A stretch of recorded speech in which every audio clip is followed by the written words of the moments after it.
शिकार हैं और आपको समझ नहीं आ रही कि क्या चीजें खाई जाएं या घर की चीजों से किस तरह कॉन्स्टिपेशन से बचा जा सके और कौन सी लाइफस्टाइल में ऐसी चेंजिंग की जाए कि कॉन्स्टिपेशन को मुकम्मल तौर पे इससे निजात हासिल की जा सके, तो इस वीडियो को मुकम्मल देखें। अस्सलाम वालेकुम, this is me dietitian Swenjar. Constipation हमारा आज का टॉपिक है जो कि एक आप समझ लें हर घर में लिटरली ये प्रॉब्लम होती है और खास तौर पे जो लोग डाइटिंग करते हैं उनको कॉन्स्टिपेशन का प्रॉब्लम आ रहा होता है। तो अब हम देखेंगे कि कॉन्स्टिपेशन को किस तरह क्योर किया जा सकता है और इसके अलावा जो है कौन सी लाइफस्टाइल में चेंजिंग करें, कौन से खानों में चेंजिंग करें ताकि हम इससे बच सकें। सबसे पहले तो हम इसकी रीजंस जान लेते हैं कि कॉन्स्टिपेशन जो है वो होती क्यों है। देखिए, कॉन्स्टिपेशन की बहुत सी रीजन है। पहले तो ये चीज आप जो है देख लें कि अगर आप वीक में 3 टाइम्स से कम स्टूल पास कर रहे हैं तो इसका मतलब है कि आप कॉन्स्टिपेशन का शिकार है। बाज़ औक़ात ऐसा होता है कि आपने कोई चीज खाई, कभी वैसे ही कॉन्स्टिपेशन हो गई, तो वो एक नॉर्मल है। लेकिन अगर आपको ये प्रॉब्लम 2-3 हफ्तों तक चल रहा है तो इसका मतलब है कि अब इसमें इलाज की जरूरत है। ठीक है, तो अब ऐसा करना है कि कॉन्स्टिपेशन का सबसे पहले हम देख लेते हैं कि इसकी रीजन क्या है। कॉन्स्टिपेशन की बहुत सी रीजंस हैं, मैं यहाँ 5 को हम लोग डिस्कस करते हैं। नंबर 1 ये कि लो वाटर इनटेक। सर्दियों में खास तौर पे जो कि हो रहा होता है कि पानी कम पिया जा रहा है, तो पानी की कमी की वजह से कॉन्स्टिपेशन हो जाती है। एक चीज इसमें मजीद मैं ऐड कर दूं, जो लोग ये समझते हैं कि जी चाय पी ली बस ठीक है, पानी पूरा हो गया, पानी चाय से पूरा नहीं होता। जो चाय है वो डायरेटिक है, यानी कि वो आपके जिस्म से ज्यादा पानी निकालती है पेशाब की सूरत में। तो अगर आप चाय पी रहे हैं तो आपको ज्यादा पानी लेने की जरूरत है। ठीक है, क्योंकि चाय या कॉफी पानी की कमी करती हैं, ये पानी की जगह इस्तेमाल नहीं हो सकती। अगर आपने 6 गिलास पानी पीना है तो 6 गिलास पानी पीना है, उसमें 1 कप चाय ऐड नहीं होगी। तो इसीलिए पानी की कमी की वजह से सर्दियों में चाय ज्यादा पीने की वजह से भी कॉन्स्टिपेशन हो जाती है। पानी की कमी हो गई। दूसरे नंबर पे ये हो गया कि हमारा सेडेंट्री लाइफस्टाइल, यानी कि बस बैठे रहने, कोई काम नहीं करना, चलना फिरना नहीं, वॉक नहीं करनी। जो सेडेंट्री लाइफस्टाइल होता है उसमें भी कॉन्स्टिपेशन हो जाती है। तीसरे नंबर पे हमारा आता है जो नॉर्मली स्ट्रेस लेती हैं औरतें, स्ट्रेस की वजह से भी कॉन्स्टिपेशन हो जाते हैं, क्योंकि स्ट्रेस लेने से आपके जो सिग्नल, आप कुछ भी खाते हैं आपका ब्रेन सिग्नल देता है, तो वो जो सिग्नल्स होते हैं वो डिले हो जाते हैं, डाइजेशन प्रोसेस जो है डिस्टर्ब हो जाता है। अच्छा, अब हम देखते हैं कि कॉन्स्टिपेशन को क्योर कैसे किया जा सकता है। देखिए, कॉन्स्टिपेशन एक डाइजेस्टिव प्रॉब्लम है। ठीक है, तो इसका ताल्लुक खाने के साथ है, यानी कि आपने अपनी फूड हैबिट्स, जो आपकी खाने की चीजें हैं उसमें वर्किंग करनी है, उसको चेंज करना है।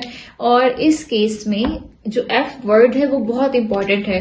F में ये है कि फ्लूइड, सबसे बड़ी बात, यानी कि आपकी वही बात, पानी की कमी की वजह से कॉन्स्टिपेशन हो जाती है तो आपने पानी का इंटेक ज्यादा करना है। ठीक है, क्योंकि जो पानी होता है वो आपके स्टूल को, यानी आपके पाखाना को, उसको सॉफ्ट कर देता है। तो पानी 7 to 8 गिलास लाजमी लेना है। नंबर 2 है फाइबर। फाइबर जो है वो आपको दालों में मिल सकता है, आपको फ्रूट्स में मिल सकता है, नट्स में मिल सकता है। इसके अलावा जो है आप इसको इसबगोल के छिलके की सूरत में भी ले सकती हैं, आपको खजूर की फॉर्म में भी मिल सकता है और ड्राई फ्रूट्स की फॉर्म में भी मिल सकता है। ठीक है, फाइबर का जो आप अगर अपनी डाइट में बढ़ा लेंगी तो उससे भी कॉन्स्टिपेशन से बचा जा सकता है। नंबर 3 F में जो हमारा आता है वो फ्रूट्स हैं। फ्रूट्स बहुत अच्छा सोर्स हैं और ये एक नेचुरल जो है लैक्सेटिव होते हैं, और इसमें फ्रूट्स में जो है ऑरेंज, क्योंकि ये विटामिन सी का भी बहुत अच्छा सोर्स है जो कि आपकी बाउल मूवमेंट को इन्हांस करते हैं। और इसके अलावा पपाया बहुत अच्छा सोर्स है, सेब है, अमरूद है, कीवी है, तो ये प्लम्स है। तो ये सारे जो फ्रूट्स हैं ये जो है कॉन्स्टिपेशन रिलीव करने में मददगार साबित हो सकते हैं। ठीक है, तो अब हमने ये देखा कि कैसे क्योर करना है। उसमें मैंने आपको ये F के उससे सीक्वेंस से फ्लूइड, फाइबर और फ्रूट्स, ये 3 चीजें बताई। इसके बाद कुछ चीजें अवॉइड जो करनी है वो ये कि वही डेयरी जो प्रोडक्ट्स हैं कुछ लोगों को सूट नहीं करती, तो डेयरी प्रोडक्ट्स इसमें जिन लोगों को कॉन्स्टिपेशन का मसला हो उसमें अवॉइड करनी होती। अच्छा देखिए, लाइफस्टाइल में अब कौन सी चेंजिंग्स की जाएं जिसकी वजह से हम जो है कॉन्स्टिपेशन से बच सकें, तो उसमें सबसे जो मेन चीज है वो है आपकी फिजिकल एक्टिविटी, यानी कि वॉक या एक्सरसाइज। ये लाजमी आपकी रूटीन का पार्ट हो। अगर आप एक्सरसाइज कर सकती हैं तो एक्सरसाइज करें, या फिर जैसे बैडमिंटन हो गया, कोई और इस तरह के गेम खेल लें, या फिर वॉक लाजमी की जाए। कम से कम 30 मिनट की वॉक जरूरी है, और वॉक थोड़ी तेज तेज यानी ब्रिस्क वॉक हो, ठीक है। एक तो ये हो गया। सेकेंड थिंग इज कि आपके जो टॉयलेट है जो आप यूज करती हैं वो इंडियन स्टाइल या पाकिस्तान स्टाइल की जो टॉयलेट होती है जिसको हम सीट कहते हैं वो यूज करनी चाहिए। अगर वो नहीं है और आपने कमोड ही यूज करना है तो जो आपके पाँव है उसके नीचे एक स्टूल रख लिया जाए, तो वो उस तरह इस पोजीशन में बैठना बेहतर है। और थर्ड ये है कि जो आपके स्टूल का टाइम है वो आप उसको थोड़ा सीक्वेंस कर लें, यानी अगर आप सुबह के टाइम में थोड़ी आदत डेवलप कर लेंगी वॉशरूम जाने की तो वो बेहतर है, बजाय ये कि आप इरेगुलर टाइम रखें। आहिस्ता आहिस्ता जब आप अपना एक साइकिल डेवलप कर लेंगी तो आपकी बॉडी जो है उसी तरह आपको स्टिमुलस पास करेगी, यानी कि आपकी बॉडी उसी तरह सिग्नल देगी। यानी कि अपना एक टाइम फिक्स कर ले जो है, यानी कि मॉर्निंग टाइम फिक्स कर ले या इवनिंग टाइम फिक्स कर ले स्टूल पास करने के लिए। इसके बाद आ जाता है हमारा स्लीप पैटर्न। वो भी सेम कि आपने जो अपनी रूटीन है सोने की वो एटलीस्ट 7 to 8 रखें। इससे बहुत ज्यादा भी ना हो और ऐसा भी ना हो कि सिर्फ आप 2-3 घंटे सो रही हैं। तो ये कुछ चेंजिंग्स हैं जिसको आप अगर अडॉप्ट करती हैं तो आप कॉन्स्टिपेशन के मसले से बच सकती हैं। अच्छा, एक और चीज ये कि देखिए, जब आपने स्टूल पास करना हो तो सुबह के टाइम अगर आप उठ के, अगर आपने सुबह के टाइम करना या आपने इवनिंग में, यानी स्टूल पास करने से कुछ देर पहले अगर आप वॉक कर लेंगी तो वो आपको थोड़ा जो है वो रिलीफ देगी स्टूल पास करने के दौरान। ये तो हमारे कुछ लाइफस्टाइल चेंजिंग्स होगी। अब हम इसमें डाइट प्लान का जिक्र कर लेते हैं। डाइट प्लान ये है कि आपकी इसमें बहुत ज्यादा चेंजिंग रिक्वायर्ड नहीं है, यानी कि नाश्ता, लंच, डिनर जो आप ले रही हैं, जो आपके घर में खाने की रूटीन है उसको आप कंटिन्यू रखें।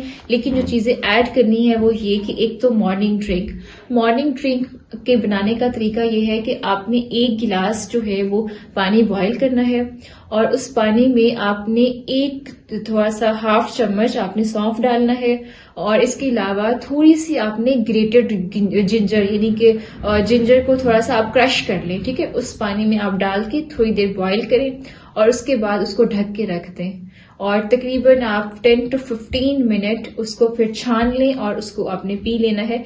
ये आपकी अर्ली मॉर्निंग ड्रिंक है। और उसके बाद ब्रेकफास्ट में वही जो आपकी सीक्वेंस, जो भी आपकी रूटीन है, आप उसको लें। लंच में आपने सैलड और दही का लाजमी इस्तेमाल करना है। एक छोटा बाउल या एक छोटी कटोरी दही की आपने इस्तेमाल करनी है, और इसके अलावा आपने सैलड यानी कच्ची सब्जियों का लाजमी इस्तेमाल करना है। और इसके बाद आता है हमारा इवनिंग में आपने इसबगोल का छिलका इस्तेमाल करना है। इसबगोल के छिलका जो है उसका तरीका ये है कि आपने 1 गिलास नीम गर्म पानी में 1 चम्मच इसबगोल का छिलका डाल के ढक के रख देना है, और 10 मिनट बाद उस पानी को पी लें। उसके साथ आपने 1 गिलास और पानी पीना है विदाउट छिलका। और रात को सोने से पहले आपने 1 गिलास नीम गर्म दूध में 1 चम्मच घी, कोई भी घी आपने डाल के और थोड़ी देर तक उसको थोड़ा सा आपने मिक्स करके सोने से पहले नीम गर्म दूध में तो आपने ये दूध पी लेना है। ये जो थोड़ी सी चेंजिंग है ये इंशाल्लाह आपके कॉन्स्टिपेशन के मसले को रिलीव करेंगे, और बाकी जो मैंने आपको बाकी जो मेजरमेंट्स और लाइफस्टाइल चेंजिंग्स बताई हैं ये थोड़ी थोड़ी बातें होती हैं जिसको आप फॉलो करें तो इस प्रॉब्लम से बचा जा सकता है। मजीद कोई क्वेश्चन है तो आप कमेंट सेक्शन में पूछ सकती हैं, और मजीद इंफॉर्मेटिव वीडियोस के लिए हमारे साथ रहें। शुक्रिया।